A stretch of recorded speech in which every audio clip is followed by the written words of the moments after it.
وفا محەممەد شرۆڤەکاری سیاسی و ئەمنی لە سلێمانیۆ لەگەڵماندا بەڕێزەوە فاصڵاتان لێبێتەوە کاتتان باش. ئایا کارنامەی حکوومەتەکەی سوودانی وەکو خۆی جێبەجێ کراوە وەکۆی لە سەرەتاوە بەڵێنیدا بە کورد و سونە و شیعە بەتایبەت کورد و سونە؟ بەڵێ سەڵاو لە بەڕێستان، جەژنی ڕەمەزانتان پیرۆز و لەسەر جەمبینەران. ئەمە تەنها ئەم حکوومەتی محەممەد شیع سوودانی نییە کەوا کارنامەکانی حکوومەتی جێبەجێ نەکردو. ئێمە ئەو کێشەمانەیە لەگەڵ هەموو حکوومەتەکانی تر لە سەرەتاوە کۆمەڵی ڕێکەوتنی امزاکرێ، کۆمەڵێ بەڵێن ئەدرێ، هەموو ئەو ڕێکەوتن و بەڵێنانەت بە هەمووی بە گوێرەی یاسا و بە گوێرەی دستورە. بە تایبەتی داواکارەکانی کورد کە داواکارە سەرەکیەکان چەندین ساڵە بریتیە لەوەی کە ئێوە راپۆرتەکە باسان کرد و گرنگیەکانی ئەوەیە ناوچە کوردستانەکان ئەوەی کە لە دەرەوە هێرێمی کوردستانە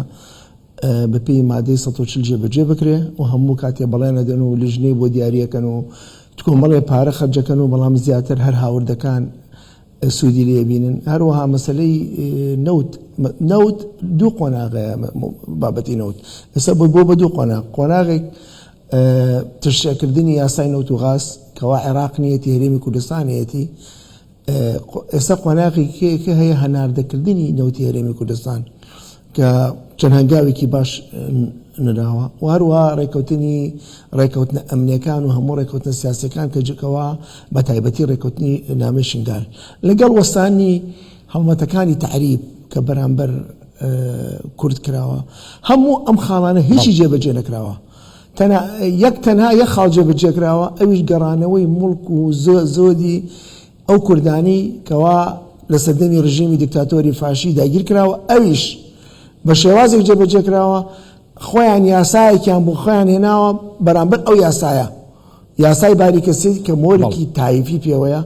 ئەویان کرد بە شەرت وتیان هەر هەموو یەکێن بە یەکۆنگە بۆیە بەداخەوە پەیامەکەی سوودانی زۆر موفق نەبوو و سەرمان لەیەکە ئەڵێ ڕێکەوتنەکان جێبەجێ کراوە. بەڵێ بەڕێز وەفا بۆچی لە عێراق بڕگەکانی دەستور و ڕێکەوتنەکانیش ئینتیقایی جێبەجێکردن؟ واتە چی لە بەرژەوەندیمە لەگەڵتم و جێبەجێ یەکەم ئاچیشم لە بەرژەوەندیم نەبوو پشتگوێخ. ئێمە هەموو جارێ ئەڵێن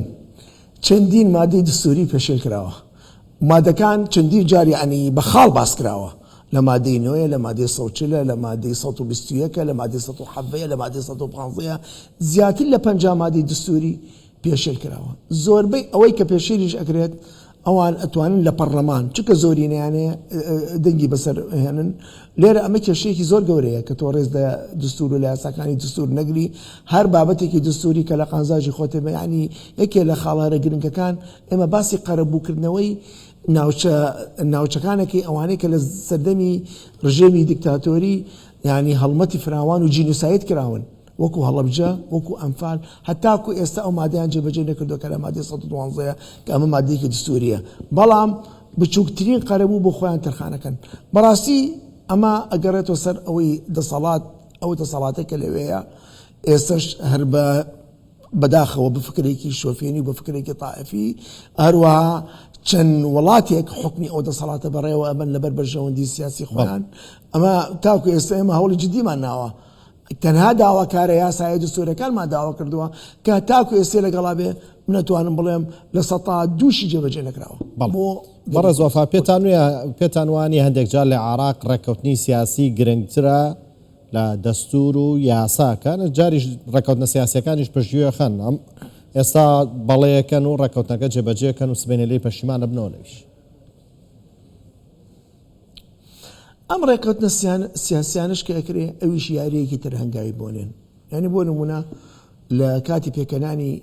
کابینە تازەکان هەموو کاتێمە بینیمان لە 2005 و 10 و 14 و 21 و 24 هەمومان بینیمان هەموو سەرکردە شیعەکان بەردەوام سەردانی مەسیفەکە، سەردانی پیرمانەکەن، سەردانی سەرۆک بەرزانیەکەن و داوای لێەکەن و بەڵێن ئەدەن و ڕێکەوتی سیاسیەکەن. پاشان ئەڵێن چەند ڕێکەوتنێکی سیاسی ئەڵێن ئەو ڕێکەوتنە سیاسانە لەبەری دستوری نییە محکەمە ڕێگەنادات، بەڵام ئەو ڕێکەوتنە سیاسی کە لە قانزاجی خۆیانە ئەگەر دستوریش نەبێ خۆیان جێبەجێکن. بەڵێ زۆر جار ئێمە ئەگەر بەڵام ئێستا لە کۆتا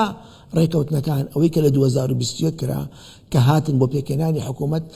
مەرجی کوردەوە بوو ئەم ڕێکەوتنە سیاسیانە لەگەڵ یاسا و لەگەڵ دستورە جێبەجێ بکرێ بۆی بیان و نەگرێ لە محکەمەتی حادیث خاڵا لەسەر کورد بکرێ کورد ئێستا ئەمانە جێبەجێ یاساکان بەڵام لەگەڵ ئەوەشە هێشتا هەموو خاڵەکانی پێکێنانی کابینە تازەکەی محەممەد شیع سوودانی کە کورد ڕۆڵێکی سەرەکی هەبوو لە پێکێنانەکەی و هەروەها لە مەسەلەی سەرۆک کۆمار چکە بە پێی ئەبێ دوو لەسەر سێ بێ دەورێکی بوو بەس بۆ ئەوەی مافەکانی کورد جێبەجێ بکرێ و لە هەمووی گرنگتر پێدانی بوجەی تەواوی هەرێمی کوردستان کە لە 12.6 کە ئەمە بوجەیەکی استحقاقی کوردان بەڵام تاکو ئێستا نەگەشتۆتە 16 يعني هەموو جارێ کورد نەگەشتۆتە 16 و نیو بەڵام لە 1994 بوجەکە ئەڕوا بۆ شوێنەکانی جنوب و بەسەر لەگەڵ ئەوە سوود لەو 1994 نابینن هەر ئەبیرن کەس نازانێت بە بۆنەی گەندەڵەیەکی زۆرە تا ئێستا ئەو پارەی خۆشان دیار نییە چۆن تەرخان بەخشانیەکەن. بەڵێ بەڕێز وەفا ڕەنگە ئەگەر ژێربەژێرش بێ بەشێک لە وڵاتان هۆشداری بدەنە حکوومەتی عێراق کە بزانن چۆن ڕێکەوتنەکەن چۆن ڕێکەوتنەکان لە نێوان خۆتان جێبەجێکەن چۆن مافی تەواوی نەتەوە و پێکاتەکان ئەدەن لە عێراقدا و لە دوایین جارە محەممەد حەسان نوێنەری تایبەتی ئەمینداری گشتی نەتۆی گرتووەکان بە حکوومەتی عێراق قەڵێت بە پرسانی عێراق قەڵێت ئەوەی بەدەستان هێناوت کا بیپارێزن هەوڵدەن باشتریشی بکەن ئەم هۆشداریانە بە چه ئامانجەکە درێن بە عێراق خۆ پێتان وایە ئەگەر گوێی لێ نەگیرێ چه بێ نا پێویست ناکە ئەمە بڵین ژێرە و ژێر هەر بە ئاشکرا ڕاوێژکاری ئەمنی ئەمریکی و وەزیری بەرگری ئەمریکی والترس کە ڕاوێژکاری ئەمنیە پەیوەندی تەلیفۆنیان لەگەڵ سەرۆک وەزیرانی عێراق کرد و پیان وت و ئاگاداریان کرد کەوا پێویستە نەوتی هەرێمی کوردستان هەناردە بکە چیتر ئەمە لەسەرەوە ناوەستین هەروە هۆشیاریاندا کە چیتر چەکی بێلغاو ئەوەی کە زۆرە لە ناو میلیشیاکان و لە ناو فەساڵەکان ئەبێت سنووری بۆ دانرێ ئەگینا خۆمان سنووری بۆ دانین